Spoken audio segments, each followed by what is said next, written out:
গভীর রাতে প্রভুর প্রেমে আব্দুল্লাহ, কি হয়েছে বাবা? কাঁদছিস কেন? আম্মি, আহ, আম্মি। কাঁদিস না বাবা, কি হয়েছে বল। স্বপ্ন দেখেছিস কোনো? হ্যাঁ আম্মি। খারাপ স্বপ্ন দেখেছিস বাবা? হ্যাঁ আম্মি, খুব ভয়ের স্বপ্ন। কিচ্ছু হয়নি। দেখ তুই তোর ঘরে। এই নে, এক গ্লাস পানি খেয়ে ঘুমিয়ে পড়। আমার অনেক ভয় করছে আম্মি। কোনো ভয় নেই, একটু পরেই সকাল হবে। ঘুমিয়ে পড় বাবা। ঠিক আছে আম্মি। আমি পাশের ঘরে আছি, বেশি ভয় লাগলে ঠিক আছে আম্মি। কি হয়েছে আব্দুল্লাহর? এভাবে চিৎকার করলো কেন? ঘুমের মধ্যে স্বপ্ন দেখেছে। ইদানিং ওর দুঃস্বপ্ন দেখাটা বেড়ে গেছে, তাই না? হ্যাঁ, আগে এমনটা হয়নি। হুট করে ওর দুঃস্বপ্ন দেখাটা বেড়ে গেছে। ও কি এখন ঘুমিয়ে গেছে? ঘুমোতে বলে এলাম। ভাবছি ওকে এক জায়গায় রেখে আসবো কিছুদিনের জন্য। কোথায় রেখে আসবে? আমার এক বোনের ছেলে হাফেজ, মনে হয় ওর কাছে থাকলে আব্দুল্লাহর এই দুঃস্বপ্ন দেখাটা কমে যাবে। একটা না একটা মাসালা পেয়ে যাবে। খেয়াল করে দেখেছ, আমাদের ছেলে এখন নফসের ধোকায় পড়েছে। হ্যাঁ, সবই খেয়াল করেছি।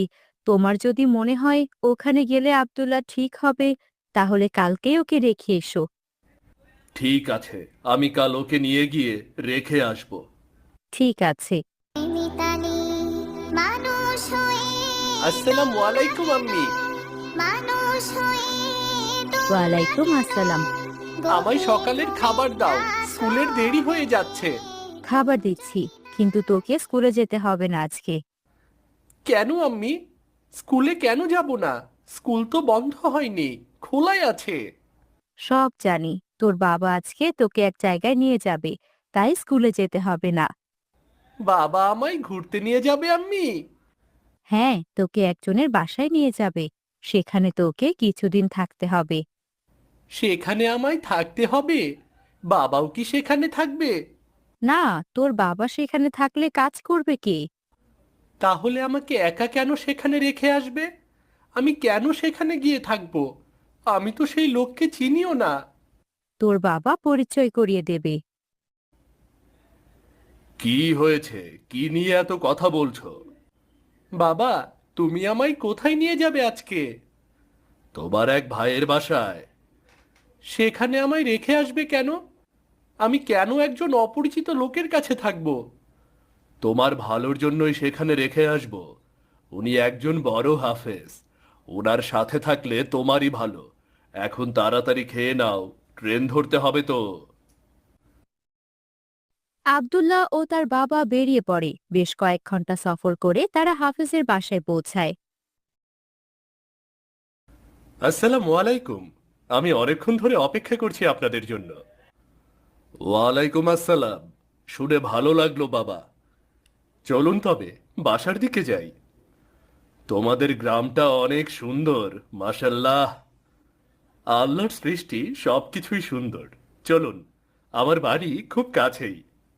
চলো চলো।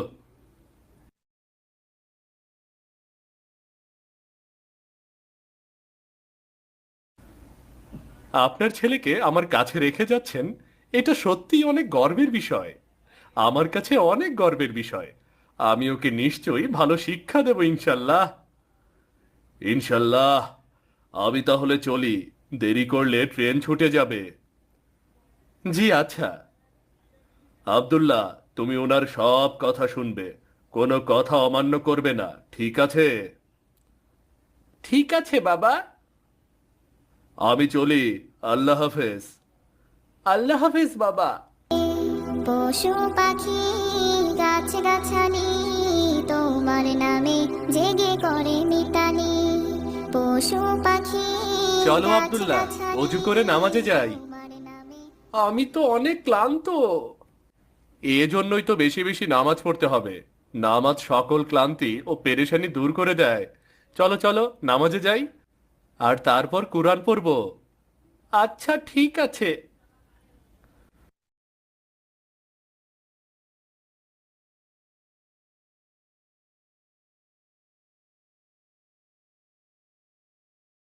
এই হলো তোমার বিছানা, এখানে তুমি থাকবে আর আমি পাশের ঘরে থাকব।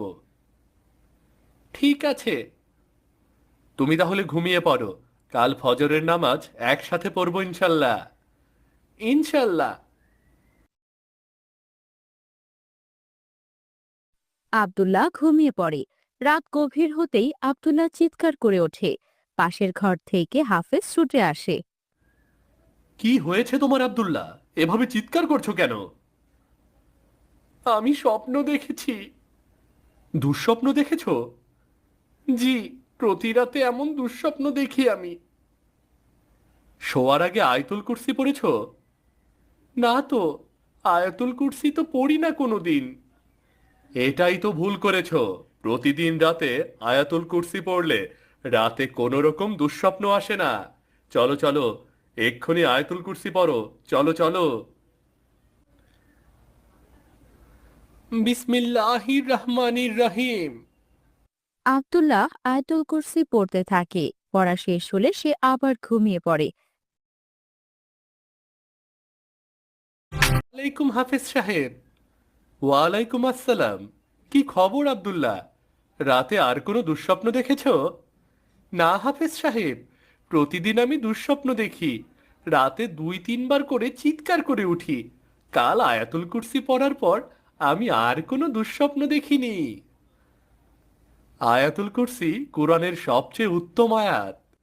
আমাদের প্রিয় নবী এটিকে কুরআনের সবচাইতে বড় ও গুরুত্বপূর্ণ আয়াত বলেছেন।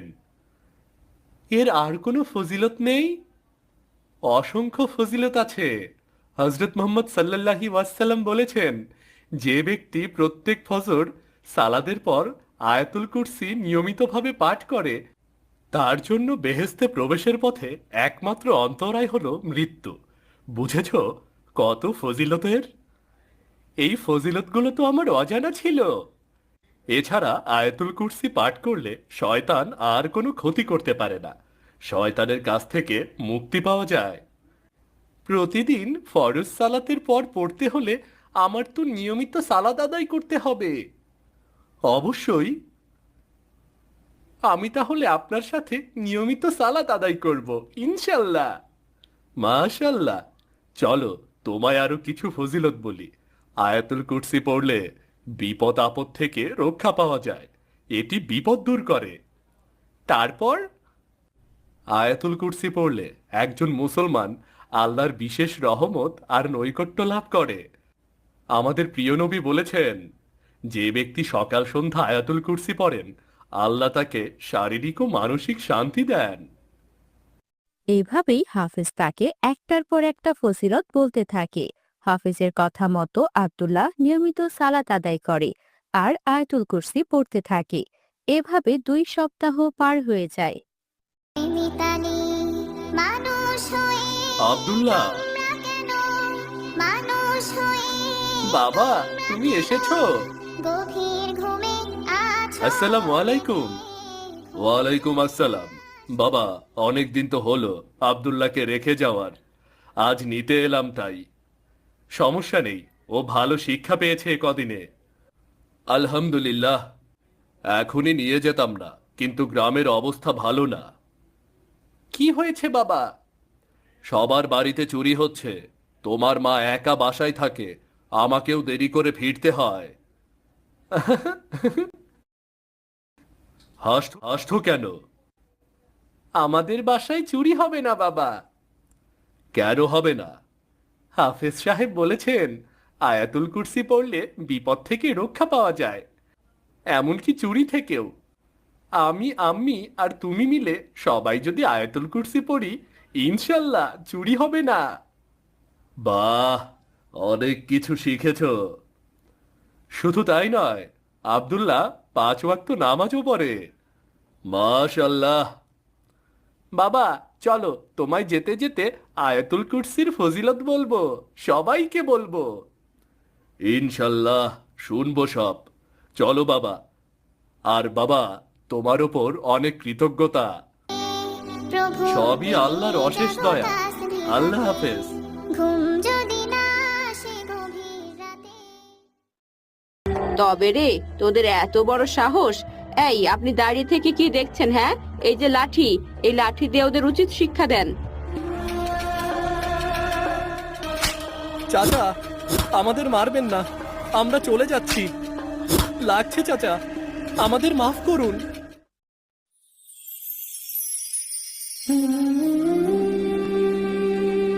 মামি, দুধ নেবেন না আজ? এই যে আপনার জন্য আলাদা করে বোতলে আগেই রেখেছি আমি। না করিম, তুমি খুব বেশি দাম নাও দুধের। অন্য জায়গায় 40 টাকা লিটারে পাওয়া যায়। কিন্তু মামি, ওদের দুধ তো তেমন ভালো না, দুধে ভেজাল মেশায়, তাই কম দামে দেয়। কয়েকদিন থেকে নিচ্ছি, কোনো ভেজাল নেই। নিজের লাভের জন্য অন্যকে ছোট করা ভালো কথা নয় করিম। এই বলে রেহনা বেগম সেখান থেকে চলে যান। করিম আজ বাজারে দুধ বিক্রি করতে পারেনি, কারণ সবাই যেখানে কম দামে পাচ্ছে সেখানেই চলে যাচ্ছে। তাই করিম মন খারাপ করে বাড়িতে চলে যায়। আসসালামু আলাইকুম আম্মি জান, আমি দুঃখিত, আজ বাজারে 1 লিটার দুধও বিক্রি করতে পারিনি। সবাই যেখানে কম দাম পাচ্ছে সেখানেই যাচ্ছে। কি বলছো বাবা করিম? ঘরে যে কোনো বাজার নেই, দুধ বিক্রি না করলে বাজার বা কিভাবে করবে? আপনি চিন্তা করবেন না আম্মি জান, আমি দেখছি কোনো ব্যবস্থা করা যায় কিনা। চাচার সবজি বাগান থেকে দেখি কিছু আনা যায় কিনা। এই বলে করিম তার চাচার বাড়িতে গেল।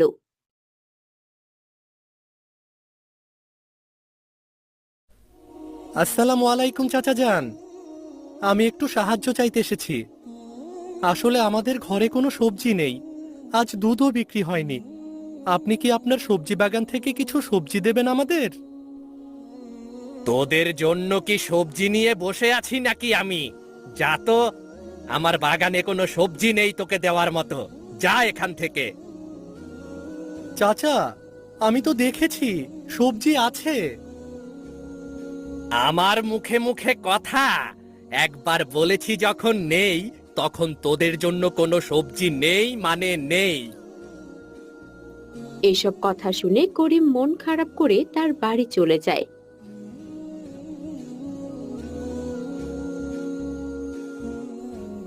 আম্মি জান, চাচাদের বাগানে তো কোনো সবজি নেই। ভাইয়া, আমি বুড়িমার বাড়ি থেকে কিছু নিয়ে আসবো, তোমরা চিন্তা করো না। হ্যাঁ গো, আপনি তো জানেন যে ওদের একটা গাই আছে, সে গাই নাকি ভালোই দুধ দেয়। আপনি ওদের থেকে গাইটা নিয়ে নিন, তাহলে আমরা ওই গাইটাও পাবো আর দুধও। ভালো বুদ্ধি দিয়েছ রেহানা। ওই এতিমের বাচ্চারা এগুলো দিয়ে কি করবে শুনি? আজ গাই নেব, এরপর ওদের পুকুর পাড়ের ওই জমিটাও নেব।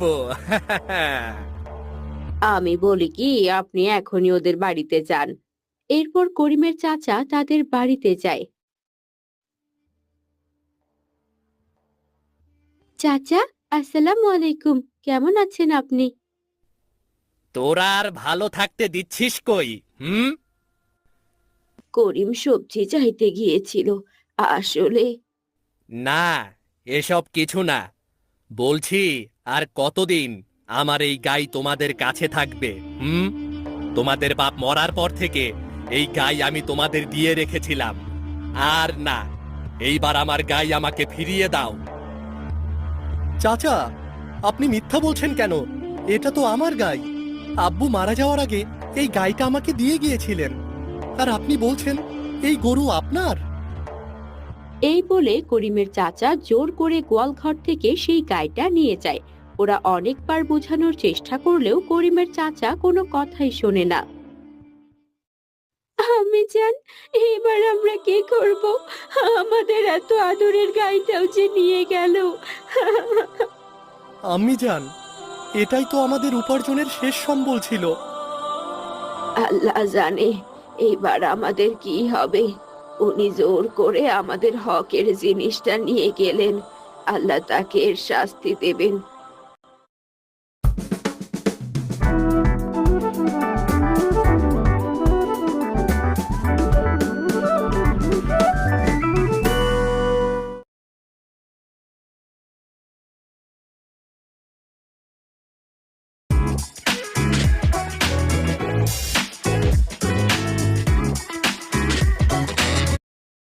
নিয়ে গেলেন, আল্লাহ তাকে এর শাস্তি দেবেন। বাহ, গাই নিয়ে এসেছেন এত জলদি, ভালোই হয়েছে। এই এতিমের বাচ্চারা ভালোই আয় করছিল এই গাই থেকে। এইবার আমাদের পালা, কথায় আছে না, জোর যার মুল্লুক তার। ঠিক বলেছ রেহানা, ভাইজান বেঁচে থাকতে সব সময় সবকিছুর ভাগ কম পেয়েছি আমি। এইবার আমাদের পালা, ওদের থেকে সবকিছুই ধীরে ধীরে কেড়ে নেব। আম্মি জান, আমাদের কাছে তো কোনো কিছুই নেই যা থেকে আমরা আয় করতে পারবো। বাবা, আমাদের তো তেমন কিছুই নেই, তবে তোমার আব্বু বেঁচে থাকতে আমাকে বলেছিল এই পুকুর পাড়ের জমিটায় চাষ করতে। এটা নাকি ওনার। তাহলে ভাইয়া, তুমি জমিতে সবজি চাষ করা শুরু করে দাও, আমি আর আম্মি জান সেগুলোর যত্ন নেব। হ্যাঁ আয়শা, তুমি ভালোই বলেছ। আচ্ছা আম্মি জান, ওই জমিতে কি চাষ করা যায় যেন খুব তাড়াতাড়ি ফলন পাওয়া যায়? বাবা, তুমি এক কাজ করো, জমিটা চাষ করে তুমি সেখানে লাউ, কুমড়ো এইসবের বীজ রোপণ করো। করিম তার মায়ের কথা মতো জমি চাষ করতে চলে যায়। তখনই সেখানে করিমের চাচা আসে আর রাগী কণ্ঠে বলতে থাকে, এই, তুই কি করছিস এখানে? হ্যাঁ, আমার জমি চাষ করার সাহস তুই পেলি কোথায়? কি বলছেন চাচা আপনি? এ জমি তো আমার আব্বুর, আপনার কি করে হলো? আম্মি জান, আম্মি জান, এইখানে আসুন। করিমের ডাক শুনে আমেনা বেগম এবং আয়েশা জলদি সেখানে আসে। করিম তাদের সব কথা বলে। আপনি আমাদের ওপর এমন অত্যাচার কেন করছেন ভাইজান? এই জমি তো আমাদের, আপনি কেন মিথ্যা বলছেন? তোমাদের তো সাহস কম না? পাখা গজিয়েছে তোমাদের। এই জমি আমার ভাইজান মারা যাওয়ার আগে আমাকে দিয়ে গিয়েছিলেন। আপনি এই এতিমদের হক কেড়ে নিচ্ছেন ভাইজান, দয়া করে এমনটা করবেন না। আল্লাহ আপনাকে কখনো ক্ষমা করবেন না। এতিমদের হক না দিলে অত্যন্ত তা কেড়ে নেবেন না। এখানে আর একটা কথাও হবে না, যাও এখান থেকে। আমার জমিতে যেন আর কখনো তোমাদের না দেখি, নয়তো ভালো হবে না বলে দিলাম। তোদের গায়ে হাত তুলতে তখন আমি দুটিবার ভাববো না। এই বলে চাচা চলে যান। এভাবে আরো কয়েকদিন কেটে যায়। মূলত করিমের চাচা তার স্ত্রীর কথা শুনে এসব করেন। একদিন আয়েশা ও করিম সাহায্য চাইতে আবারও তার চাচার বাড়িতে যায়। আসসালামু আলাইকুম চাচা, আমাদের একটু সাহায্য করুন। আমি জান যে খুবই অসুস্থ, তাকে ডক্টর দেখাতে হলে কিছু টাকার প্রয়োজন, যা আমাদের কাছে এখন নেই। এই, তোরা আবার এসেছিস? আমাদের কাছে কোনো সাহায্য পাবি না, যা এখান থেকে, এক্ষুনি যা। কেন চাচি? আপনারা তো সবকিছু আমাদের কাছ থেকে আমাদের হক কেড়ে নিয়েছেন, তাই সাহায্য চাইতে এসেছি। তবে রে, তোদের এত বড় সাহস!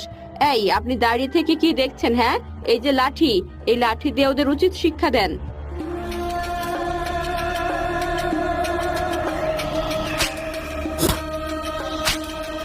চাচা, আমাদের মারবেন না, আমরা চলে যাচ্ছি। লাগছে চাচা, আমাদের মাফ করুন। তারা রাস্তা দিয়ে কাঁদতে কাঁদতে বাড়ির দিকে যাচ্ছিল। তখনই তাদের মাদ্রাসার হুজুরের সঙ্গে দেখা হলো। এ কি আয়েশা, করিম, তোমাদের এমন অবস্থা কেন? আর তোমরা কাঁদছই বা কেন? কি হয়েছে বলো আমাকে। আয়েশা এবং করিম তাদের হুজুরকে দেখে আরো বেশি কান্নায় ভেঙে পড়ল। এরপর কোনো রকমে তারা সবকিছু হুজুরকে খুলে বলল।